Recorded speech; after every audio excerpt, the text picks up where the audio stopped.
प्रश्न को सुनकर याज्ञवल्क्य मुस्कुराए।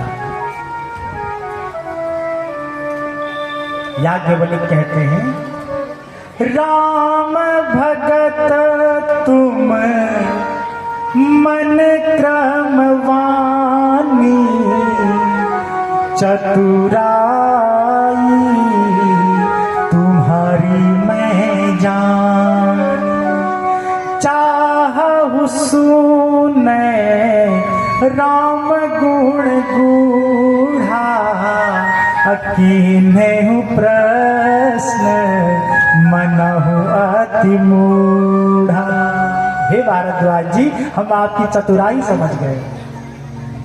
आप राम जी की गूढ़ कथा सुनना चाहते हैं ना, इसलिए मूर्ख बनकर प्रश्न कर रहे हैं। चाहु सुने राम गुण गूढ़ा, कीन्हु प्रश्न मनहु अति मूढ़ा। देखिए, यह प्रसंग कहता है, जीवन में अपने श्रेष्ठ से जब कुछ प्राप्त करना चाहे तो उनके सामने मूर्ख बन जाइए। विद्वान के आगे कभी अपनी विद्वता ना दिखाई जाए, नहीं तो क्या होगा, हो ऊपर से पार हो जाइए।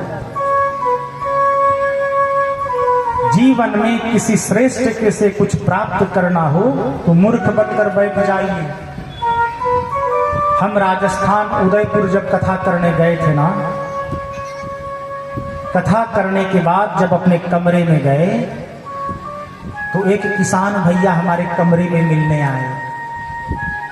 गंजी फटी थी, धोती भी गंदी थी, लेकिन इतने पते की बात किए ना, हम तुरंत डायरी में नोट कर लिए। बोले, महाराज जी, जिस व्यक्ति के जीवन में लघुता नहीं आ सकती, उस व्यक्ति के जीवन में कभी प्रभुता नहीं आ सकती। जीवन में कुछ प्राप्त करना चाहते हैं तो विनम्र बनना सीखिए। यदि विनम्रता नहीं है, केवल उद्विग्नता है, तो जब तक आपका शरीर जवान है तब तक ही यह उद्विग्नता काम आएगी। शरीर का एक एक अंग जब त्याग पत्र देना प्रारंभ करता है ना, तब पता चलता है कि जीवन क्या है। विद्वान के आगे कभी अपनी विद्वता न दिखाई जाए। भारद्वाज ने कहा, इस राम को तो मैं जानता हूं, लेकिन वास्तविक राम कौन है? तब याज्ञवल्क्य कहते हैं, ऐसे ही संशय कीन्ह भवानी, और महादेव तब कहा बखानी। ओम सिया राम जय जय राम, राम सिया राम जय जय राम।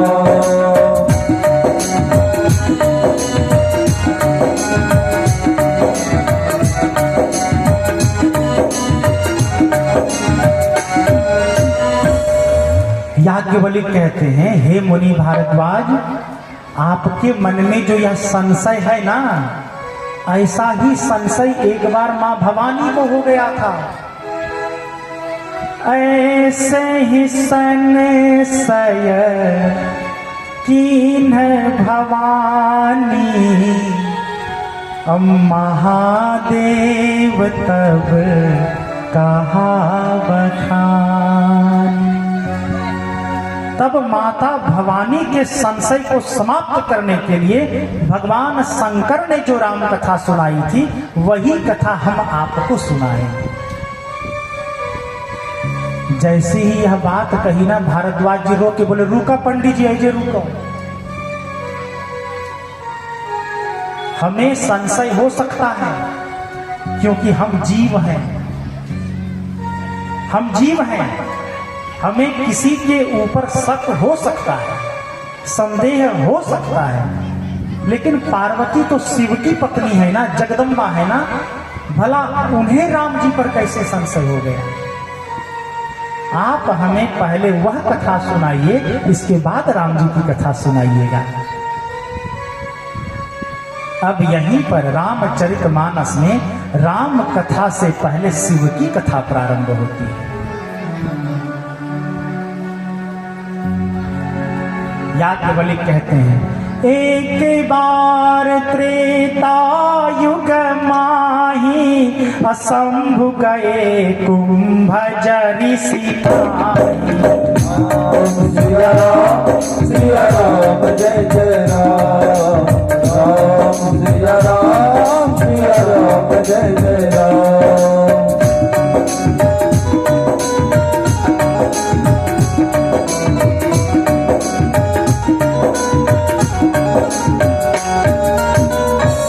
अब महर्षि याज्ञवल्क्य शिव कथा प्रारंभ करते हैं।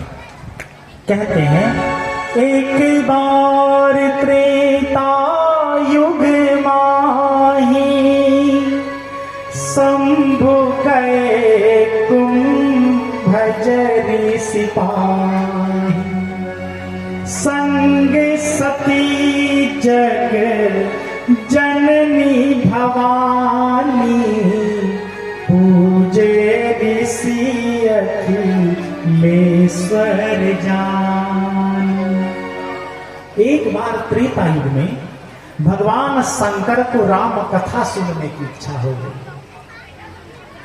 और भगवान शंकर राम कथा सुनने के लिए अपने कैलाश की ऊंचाई से उतरकर दंडकारण्य में निवास करने वाले अगस्त्य ऋषि के आश्रम में गए। देखिए, यह प्रसंग कहता है राम कथा की क्या मर्यादा है। जब राम कथा सुननी हो ना, तो हमें अपने अपने घर से निकलकर कथावाचक के सामने पहुंचना चाहिए। देखिए, ऐसी बात नहीं कि हम ऊपर पर बैठे हैं तो आपसे श्रेष्ठ है ना, ऐसी बात नहीं है। यह एक व्यवस्था है कि हम सबको देख सकें और आप हमें देख सकें, यह व्यवस्था है। अब पीछे आवाज जा रही है हो, का हो पीछे आवाज जा रहा बा, तुम हाथ उठाई। हाँ चलो ठीक बा। अब देखिए, देखने से क्या होता है,